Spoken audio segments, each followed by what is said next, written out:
Sir, കഴിഞ്ഞ കാൽ നൂറ്റാണ്ടിലധികമായിട്ട് കേരള രാഷ്ട്രീയത്തിൽ നിറഞ്ഞു നിൽക്കുന്ന ഒരു രാഷ്ട്രീയ നേതാവാണ് പി.സി. ജോർജ്.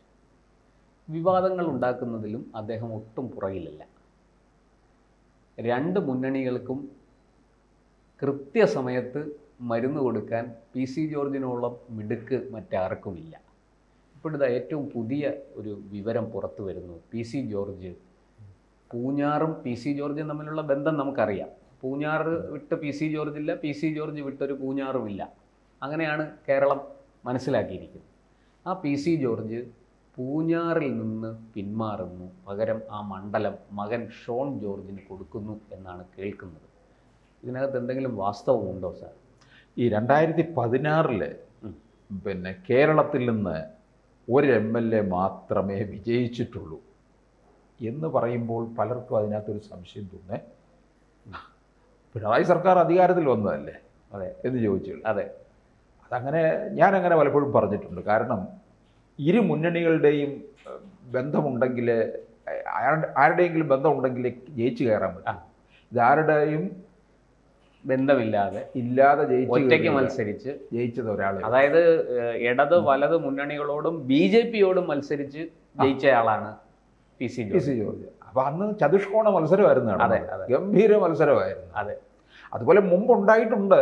അന്ന് BJP ഒന്നും ശക്തമല്ല. പത്തനംതിട്ടയിൽ നിന്ന് KK നായർ സ്വതന്ത്രനായിട്ട് ജയിച്ചു വന്നു. പത്തനംതിട്ട ജില്ലയുടെ സ്ഥാപകനും കൂടിയാണ്, ഉപജ്ഞാതാവാണ് KK നായർ. എന്നിട്ട് അദ്ദേഹം പിന്നെ K കരുണാകരനെ പിന്തുണച്ചു. 82-ലാണെന്നാണ് എൻ്റെ ഓർമ്മ. അല്ല, അത് പിന്തുണച്ചത് കൊണ്ടാണ്, ഒറ്റ കണ്ടീഷനായിരുന്നു, ജില്ല വേണം. ഒറ്റ രാത്രി കൊണ്ട് ജില്ലയെ കിട്ടിയില്ലേ? അതെ. ഇനി അപ്പോൾ പി.സി. ജോർജ് ഇങ്ങനെ അങ്ങോട്ട് പോയി ഇങ്ങോട്ട് പോയി, ഇടയ്ക്ക് BJP വന്നു, പിന്നെയും പോയി, പിന്നെ ജനപക്ഷം, ഇങ്ങനെ അപ്പം ഇങ്ങനെ മാറി മാറി കളിക്കുന്ന ഒരാളാണ്. എനിക്ക് ഓർമ്മയുണ്ട്, അദ്ദേഹം 2006-ലൊക്കെ അതിശക്തമായിട്ട് VS-നെ പിന്തുണച്ച് നിന്ന VS-ഉമായിട്ട് വലിയ ബന്ധമുണ്ടായിരുന്ന ആളാണ്. VS-നെ പിന്തുണച്ചിരുന്നു. പക്ഷേ 2006 ഇടതുപക്ഷം അധികാരത്തിൽ വന്നു കഴിഞ്ഞപ്പോൾ പല വിഷയങ്ങളിലും ഇടതുപക്ഷവുമായിട്ട് തെറ്റി. അദ്ദേഹം പിന്നെ 2011-ലെ തിരഞ്ഞെടുപ്പിന് മുമ്പേ കേരള കോൺഗ്രസുകളുടെ ഒരു ലയനമുണ്ടായി. അതിൻ്റെ ചുവട് പിടിച്ച് സഭയുടെ നിർദ്ദേശപ്രകാരം അദ്ദേഹവും ആ ലയനത്തിൽ പങ്കാളിയായി. അങ്ങനെ മാണി സാറിനൊപ്പം അദ്ദേഹം നിന്നു. ബാർക്കോഴ വന്നപ്പോൾ പിന്നെയും തെറ്റി. അദ്ദേഹം പിന്നെ ചീഫ് വിപ്പൊക്കെ ആയി UDF-ന്റെ. പക്ഷേ UDF-നെയും നിരന്തരം UDF-ന് ഒരു തലവേദനയായിരുന്നു. മന്ത്രിയാകാനാണ് ആഗ്രഹിച്ചത്. അത് അവർ കൊടുത്തില്ല എന്നുള്ളതാണ്. പിന്നെ അവസാനം വന്നപ്പോൾ LDF-ലോട്ട് പിണറായി കയറ്റാതെയുമായി കേട്ടോ. അതെ, 2016-ൽ LDF-ലേക്ക് പോകാം എന്ന് വിചാരിച്ചാണ് അദ്ദേഹം ഈ ബാർക്കോഴയ്ക്കൊക്കെ പിന്നെ കേരള കോൺഗ്രസ് മാണിയെ ഒന്ന് താറടിച്ചത്. അതെ, ഒന്ന് താറടിച്ചത്. ഈ പിന്നെ BJP-യിൽ ഇപ്പോൾ ചേർന്നപ്പോൾ അദ്ദേഹത്തിന് പത്തനംതിട്ട ലോക്സഭാ മണ്ഡലത്തിലെ സീറ്റ് കിട്ടുമെന്നൊക്കെ കരുതിയതാണ്. അത് കിട്ടാതെ വന്നപ്പോൾ പിന്നെ അനിൽ ആൻ്റണിക്കെതിരെയൊക്കെ സംസാരിക്കാനുമൊക്കെ തുടങ്ങി. ഒടുവിൽ എനിക്ക് തോന്നുന്നു മുകളിൽ നിന്നൊക്കെ താക്കീത് വന്നു. ഇപ്പോൾ ഷോൺ ജോർജും അച്ഛനേക്കാൾ മുന്നിൽ നിൽക്കുകയാണ് അല്ലേ? അപ്പം എനിക്ക് ഇപ്പോൾ ഒരു സംശയം, പണ്ട് പെരുന്തച്ഛനും മകനും കൂടെ മത്സരിച്ചതുപോലെ ആകുമോ എന്നൊരു സംശയത്തിൽ ഒരു സാധ്യതയുണ്ടോ? ഈ പറഞ്ഞ പോലെ ഷോൺ ജോർജിന് പൂഞ്ഞാറ് വിട്ടുകൊടുക്കാൻ പി.സി. ജോർജ് തയ്യാറാകുമോ? പക്ഷെ BJP കൂടുതൽ കേന്ദ്രീകരിക്കുന്നത് ഷോണിലേക്കാണ് കേട്ടോ. പി.സി. ജോർജിനെ അത്ര ഇനിയിപ്പോൾ അങ്ങോട്ട് പ്രൊമോട്ട് ചെയ്തുകൊണ്ടിരുന്നില്ല. പി.സി. ജോർജ് പല പദവികളൊക്കെ ഒരു പക്ഷേ സ്വപ്നം കാണുന്നുണ്ടാകാം. ഇപ്പം തന്നെ ഷോൺ ജോർജ് സംസ്ഥാന വൈസ് പ്രസിഡന്റ് കൂടിയല്ലേ. അപ്പോൾ പിന്നെ പി.സി. അങ്ങനെ വേറൊരു പദവിയിലേക്ക് ഒന്നും അങ്ങോട്ട് വരുന്നിട്ടുമില്ല. ഇനി വല്ല ഗവർണർ പദവി എങ്ങാനും വല്ലതും തേടി വരുമോ എന്നും നമുക്കറിയത്തില്ല. പക്ഷെ ഇവർക്ക് അച്ഛനായാലും മകനായാലും ഈ പൂഞ്ഞാറെന്ന് പറയുന്ന അവർക്ക് വലിയൊരു ബന്ധമാണ്, വലിയ ബന്ധമാണ്. അതെ, നമ്മൾ ഇടയ്ക്ക് കണ്ടതൊക്കെയാണ് പി.സി. ജോർജ് മുസ്ലിം വിഭാഗത്തിലുള്ളവരുമൊക്കെ ആയിട്ട് ഇടഞ്ഞു. പക്ഷെ അതിനൊക്കെ മുമ്പ് അവരുമായിട്ടുള്ള ബന്ധം, ഇവർ അവിടെയൊക്കെ ഇറങ്ങി കടകളിലൊക്കെ ചെന്നാലോ അവിടെ ക്യാഷ് കൗണ്ടറിൽ ഇരിക്കുന്ന അവർ എഴുന്നേറ്റ് മാറും, എന്നിട്ട് അദ്ദേഹത്തെ ഇരുത്തും അവിടെ. അദ്ദേഹം അവിടെ ഇരുന്ന് സിഗരറ്റ് വലിക്കുകയും ചായ കുടിക്കുകയും ഒക്കെ ചെയ്ത് കഴിഞ്ഞ് കുശലാന്വേഷണമൊക്കെ കഴിഞ്ഞ് പോകുക. അങ്ങനെ വലിയ ബന്ധമാണ്. അതൊക്കെ നമുക്ക് സമ്മതിച്ചു കൊടുക്കേണ്ട കാര്യമാണ്. പൂഞ്ഞാറിനെ പൂഞ്ഞാറാക്കിയത് പി.സി. ആണ് എന്ന് ആ നാട്ടുകാർ ഇപ്പോഴും പറയുന്നുണ്ട്. മറ്റേ SDP-യിലുള്ളവരും ഒക്കെ പറയുന്നുണ്ട്. പക്ഷെ PC മകന് ഷോൺ ജോർജിന് നമുക്കറിയാം ക്രൈസ്തവരുമായി കൂടുതൽ BJP-യിലേക്ക് അടുപ്പിക്കുന്നതിൽ ഷോൺ ഒരു വലിയ പങ്ക് വഹിച്ചു. പ്രത്യേകിച്ച് നമ്മുടെ ഈ വഖഫ് ഭേദഗതി ബില്ലും മുനമ്പം വിഷയത്തിലും ഒക്കെ കൃത്യമായ ഇടപെടൽ നടത്തി ബിഷപ്പുമാർക്കും സഭാ വിശ്വാസികൾക്കും ഒക്കെ കാര്യങ്ങൾ ധരിപ്പിച്ചു. ഇപ്പോൾ കേന്ദ്രത്തിൽ പല കാര്യങ്ങളും ഇടപാടുകൾ നടത്തണമെങ്കിൽ പോലും ഷോൺ വഴിയാണെന്നാണ് പറയുന്നത്. ശരിയായിരിക്കാം. അപ്പോൾ ഇതൊക്കെ കൂടുതൽ അനുകൂലമായ ഒരു ഘടകമാക്കി BJP മാറ്റുന്നുണ്ട്.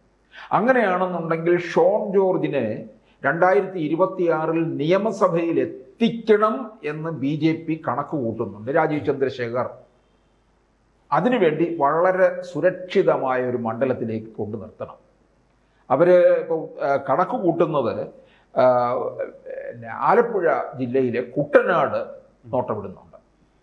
ആലപ്പുഴ ജില്ലയാണെങ്കിലും കോട്ടയത്തിൻ്റെ കൂടി അതിർത്തി പങ്കിടുന്ന പ്രദേശമാണ് കുട്ടനാട്.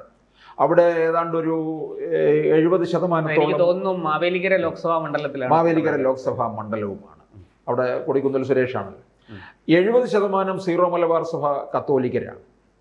പിന്നെ SNDP വിഭാഗത്തിൽപ്പെട്ടവരും ഉണ്ട്. അപ്പോൾ ഇപ്പോൾ അവിടെ LDF-ൽ തോമസ് കെ തോമസ് ആണ് അല്ലേ?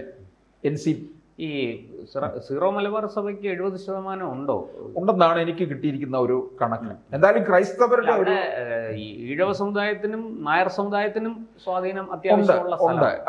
പക്ഷേ ക്രൈസ്തവർക്കാണ് മുൻതൂക്കം.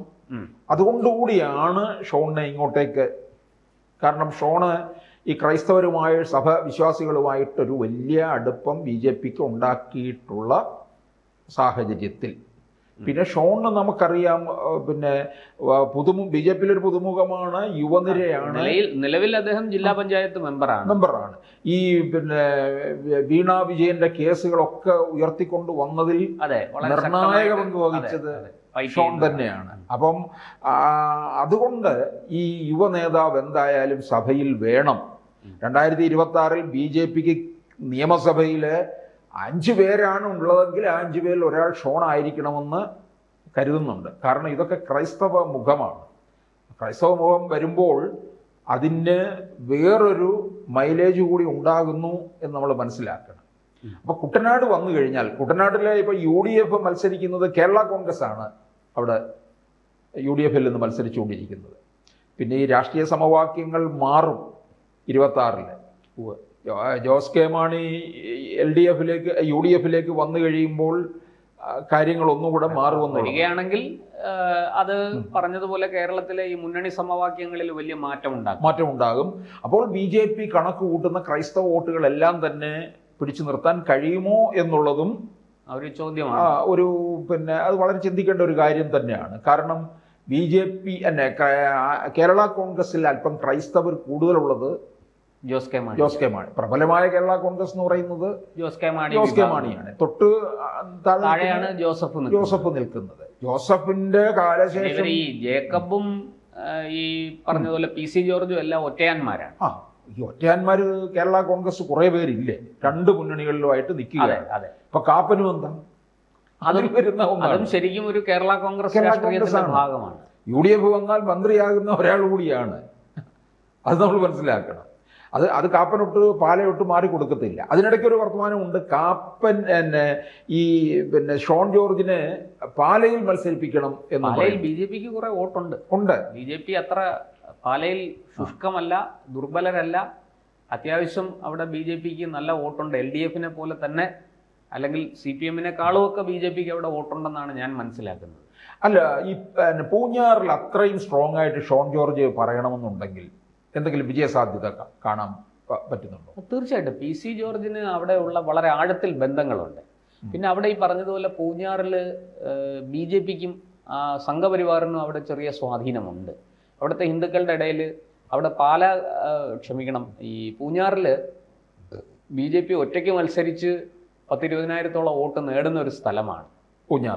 20,000-ന് പുറത്തേക്ക് വോട്ട് ഒരു തവണ എനിക്ക് തോന്നുന്നു 2016-ലാണെന്ന് തോന്നുന്നു നല്ല രീതിയിൽ അവിടെ വോട്ട് പിടിച്ചതായിട്ടാണ് എൻ്റെ ഓർമ്മ. കൃത്യം സംഖ്യ ഞാൻ മറന്നുപോയി. അപ്പൊ ഇപ്പോൾ ഈ ഷോൺ അവിടെ വരികയാണെങ്കിൽ സ്വാഭാവികമായിട്ടും PC ജോർജിന്റെ വോട്ടും BJP-യുടെ വോട്ടും കൂടെ ചേർന്ന് ഷോൺ നേടുന്ന വ്യക്തിപരമായ വോട്ടും ഒക്കെ ചേരുമ്പോൾ ഷോണിന് അവിടെ വിജയ സാധ്യതയുണ്ട്.